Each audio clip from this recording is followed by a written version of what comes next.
दोस्तों आज की वीडियो में मैं आपको बताऊंगी कि कैसे आप 3 तरह से केले के छिलकों से अपने प्लांट्स के लिए तरल खाद या फिर लिक्विड फर्टिलाइज़र बना सकते हैं। नमस्कार दोस्तों, मैं हूं भावना और आप देख रहे हैं the bees garden, go green go organic. दोस्तों, केले के छिलकों से लिक्विड फर्टिलाइज़र आप बनाते ही होंगे और आप सभी भली भांति इससे परिचित होंगे। और गार्डनिंग में ये एक बहुत ही आसानी से घर में बनने वाली खाद होती है। पहला मेथड मैं आपको बताती हूँ, जो नॉर्मल मेथड होता है। शायद आप लोग भी इसी तरह से बनाते होंगे।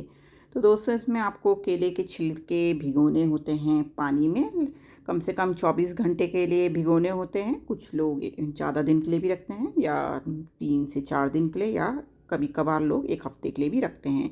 तो लेकिन मैं 1 हफ्ते तक नहीं रखती हूँ, क्योंकि स्मेल सी आ जाती है उसमें। तो मैं ज़्यादातर आजकल 24 घंटे या ज़्यादा से ज़्यादा 2 से 3 दिन तक रखती हूँ। तो 24 घंटे बाद या 2-3 दिन बाद आप इस लिक्विड को छान लेते हैं, और इसका 1 पार्ट इस फर्टिलाइज़र का लेते हैं हम, और 5 पार्ट्स नॉर्मल वाटर डाइल्यूट करके ही इसको देना होता है। डायरेक्ट कभी भी हमें नहीं डालना चाहिए, क्योंकि बहुत ही गाढ़ा होता है, तो इससे फ़ायदे की जगह नुकसान हो सकता है। तो इस तरह से ये प्लांट्स में दिया जाता है। दोस्तों, ये जो फर्टिलाइज़र होता है ये पोटेशियम रिच होता है, बहुत ही मात्रा में पोटेशियम होता है, क्योंकि केले के छिलके पोटेशियम में बहुत ही प्रचुर मात्रा में होता है। लगभग 42% इसमें पोटेशियम होता है। पोटेशियम के साथ साथ इसमें फॉस्फोरस भी होता है, लेकिन फॉस्फोरस थोड़ा कम होता है, और नाइट्रोजन भी थोड़ा मिनिमम ही होता है, मतलब ज़्यादा बड़ा सोर्स नहीं होता है नाइट्रोजन का। और साथ ही साथ इसमें होते हैं iron, magnesium, copper, sodium, calcium भी इसमें होते हैं। तो ये कैल्शियम का भी अच्छा स्रोत होता है, और कैल्शियम भी हमारे प्लांट्स के लिए बहुत ही अच्छा एक माइक्रो न्यूट्रिएंट होता है, क्योंकि ये जो है सेल डेवलपमेंट में काम करता है प्लांट्स की, और भी कई उसकी प्रक्रिया में हेल्प करता है प्लांट्स की। तो एक स्ट्रॉन्ग प्लांट के लिए हमें कैल्शियम की भी आवश्यकता होती है हमारे प्लांट्स को। साथ ही कैल्शियम ऑक्सीजन ऐड करता है हमारी सॉइल में, और ये सॉइल की फर्टिलिटी को बढ़ाता है जब हम इसको सॉइल में देते हैं। तो दोस्तों, मैं बताती हूँ कि आप दूसरी तरीके से बनाना पील का लिक्विड फर्टिलाइज़र कैसे बनाएंगे। तो लगभग प्रोसेस वैसे ही है, बस उसमें आपको एक चीज़ ऐड करनी है, जो आपके जो बनाना नॉर्मल बनाना पील फर्टिलाइज़र को और भी पावरफुल और शक्तिशाली बना देगा। तो दोस्तों, पहले स्टेप में तो आपको वैसे ही केले के छिलके लेने हैं, चाहे तो साबुत डाल दें, चाहे काट के डाल लें पानी में। और साथ ही साथ इसमें आपको मिलाना है गुड़ का टुकड़ा। एक छोटा ही टुकड़ा लें आप, जितना बना रहे हैं उसकी क्वांटिटी के हिसाब से बना लें। 1 लीटर के लिए 1 चम्मच के करीब डाल लें, और 2 लीटर बना रहे हैं तो 2 चम्मच के करीब डाल लें। बिल्कुल एग्जैक्ट नाप कोई नहीं है, लेकिन आप अपने हिसाब से डाल लें, मतलब ज़्यादा अधिक भी नहीं डालना है। अपने 5 जितना आप फर्टिलाइज़र बना रहे हैं, बस थोड़ी अमाउंट में ही डालना है। तो इसको भी आपको भिगो के रखना है कम से कम 3-4 दिन के लिए, थोड़ा फर्मेंटेशन प्रोसेस स्टार्ट हो जाए इसमें। तो इस तरह का एक गाढ़ा लिक्विड आपको मिल जाता है छान के। तो इसको आप डाइल्यूट करेंगे 1 पार्ट को कम से कम, मतलब ज़्यादा पानी ही मिलाएंगे इसमें, क्योंकि गुड़ भी है। तो 1 पार्ट को 10 पार्ट वाटर में मिलाएंगे। नॉर्मल वाले को हम 5 में मिलाते हैं, लेकिन इसमें हम उसका दुगना, मतलब 10 गुना पानी मिलाएंगे, क्योंकि इसमें हम गुड़ भी डाल रहे हैं। तो गुड़ भी एक फर्टिलाइज़र का काम है। तो बिल्कुल डाइल्यूट करके इसको हम अपने प्लांट्स में देंगे। तो दोस्तों, गुड़ डालने से इसकी शक्ति कई और अधिक बढ़ जाती है, क्योंकि जो गुड़ होता है वो भी एक फर्टिलाइज़र का काम करता है। जब केले के छिलकों के साथ हम इसको मिला के बनाते हैं, क्योंकि गुड़ भी पोटेशियम का बहुत अच्छा सोर्स होता है। तो बहुत ही पोटेशियम रिच लिक्विड फर्टिलाइज़र बन जाता है। दोस्तों, ये जो गुड़ होता है वो एक नेचुरल ग्रोथ प्रमोटर का काम करता है हमारे प्लांट्स के लिए। एक हमारे प्लांट्स के लिए एनर्जी का स्रोत भी होता है, क्योंकि ये हमारे प्लांट्स को स्ट्रॉन्गर और हेल्दी बनाने में सहायक होता है। तो दोस्तों, इसमें बहुत ही माइक्रो न्यूट्रिएंट्स भी होते हैं इस फर्टिलाइज़र में जब हम गुड़ मिला देते हैं, क्योंकि गुड़ आयरन, मैग्नीशियम, पोटेशियम, तो जैसे मैंने बताया था उसमें रिच होता है, और इसमें बहुत ही ऑर्गेनिक तत्व पाए जाते हैं। और गुड़ जो है हमारे सॉइल की वाटर होल्डिंग कैपेसिटी को भी बढ़ाता है, और सॉइल की फर्टिलिटी को भी इम्प्रूव करने में बहुत ही हेल्पफुल होता है। तो ऑर्गेनिक गार्डनिंग में गुड़ का बहुत ही महत्व होता है। तो गुड़ को आपको अपने लिक्विड फर्टिलाइज़र में डाल के देते ही रहना चाहिए। तो इससे आपकी सॉइल की फर्टिलिटी बनी रहेगी और बढ़ती ही रहेगी। जब हम इसमें गुड़ डालते हैं तो इसमें जो माइक्रो न्यूट्रिएंट्स होते हैं वो हमारे क्रॉप्स, अगर हम और भी सब्जी वगैरह लगाते हैं तो उनकी पैदावार भी अच्छी होती है और अच्छी मात्रा में हमें फल सब्जी मिलती है अपने घर में। तो इस तरह से भी आप अपनी केले की खाद बनाइए, अपने प्लांट्स में आप ये दे सकते हैं।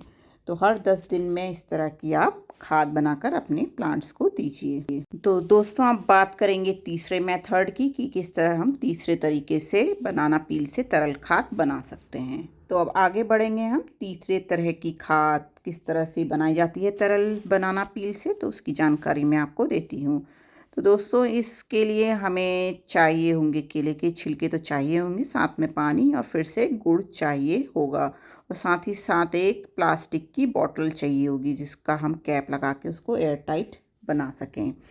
तो दोस्तों ये जो खाद है ये आपकी बनकर तैयार होगी 3 महीने में और हम इस खाद को बोलते हैं बायो एंजाइम। तो ये बनेगा केले के छिलकों का बायो एंजाइम। तो दोस्तों केले के बायो एंजाइम बनाने के लिए आपको एक रेशो सेट करना होता है। जैसे 1 पार्ट आपको गुड़ चाहिए होगा, 3 पार्ट बनाना के पील चाहिए होंगे और ये हम 1 लीटर पानी में बनाएंगे।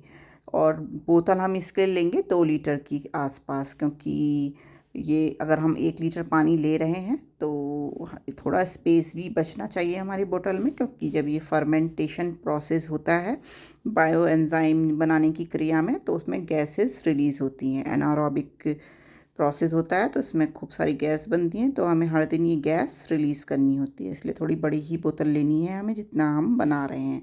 तो सबसे पहले हम बोतल में डालेंगे ये गुड़। तो ये कोई भी नाप ले लें आप, जैसे छोटी कटोरी मैंने ली है तो 1 पार्ट गुड़ का मैं इस बोतल में भर लूँगी और गुड़ के बाद हम 3 पार्ट इसके ये बनाना पील डालेंगे इसी कटोरी से।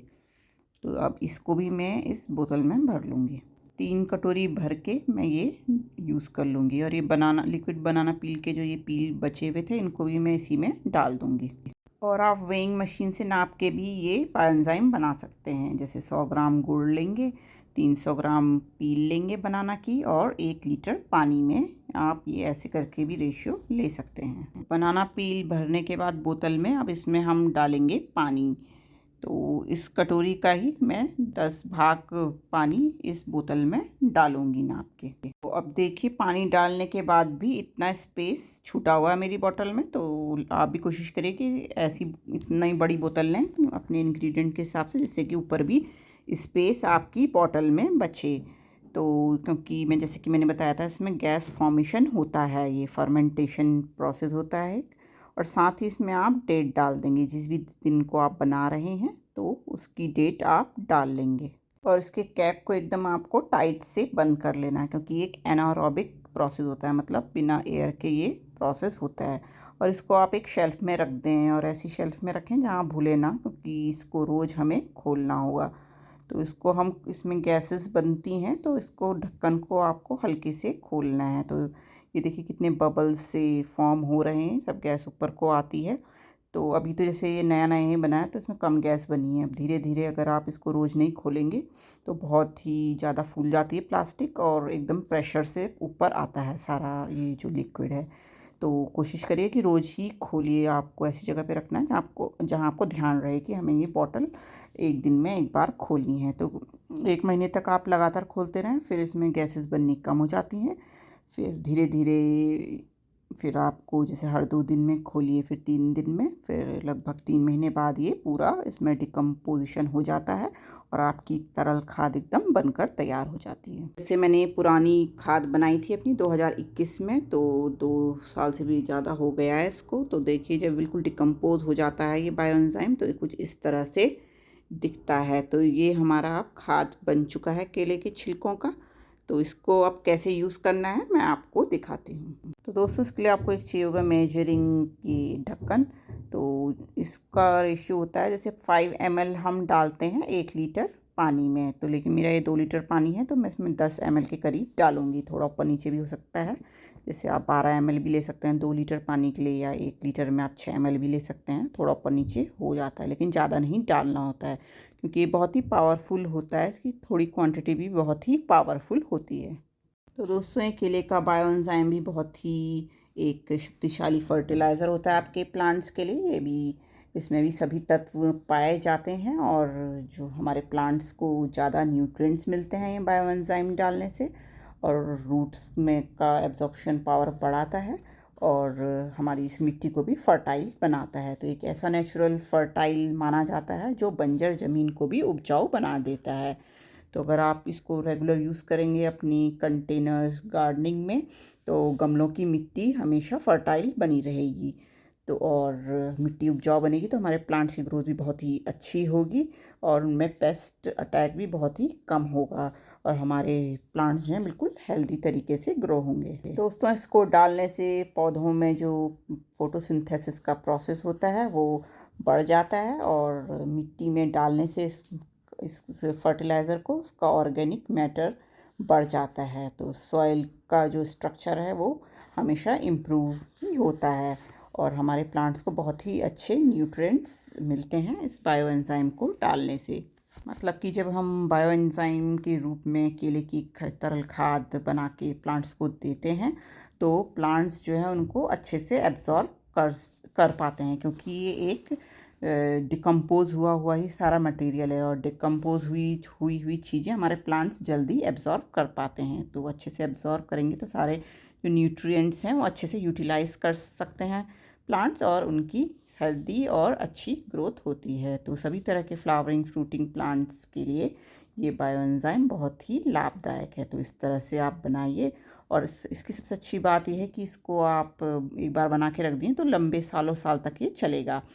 तो कई लॉट में आप बना सकते हैं, बस डेट डाल के रखिए और 3 महीने बाद आप इसको यूज़ कर सकते हैं। और दोस्तों, मिट्टी में देने के साथ साथ इसका फॉलियर स्प्रे, मतलब इसको स्प्रे की तरह भी यूज़ कर सकते हैं। बस इसमें आपको क्वांटिटी कम डालनी है, 1 ml डालना होगा, 1 से 1.5 ml डालना होगा 1 लीटर पानी में।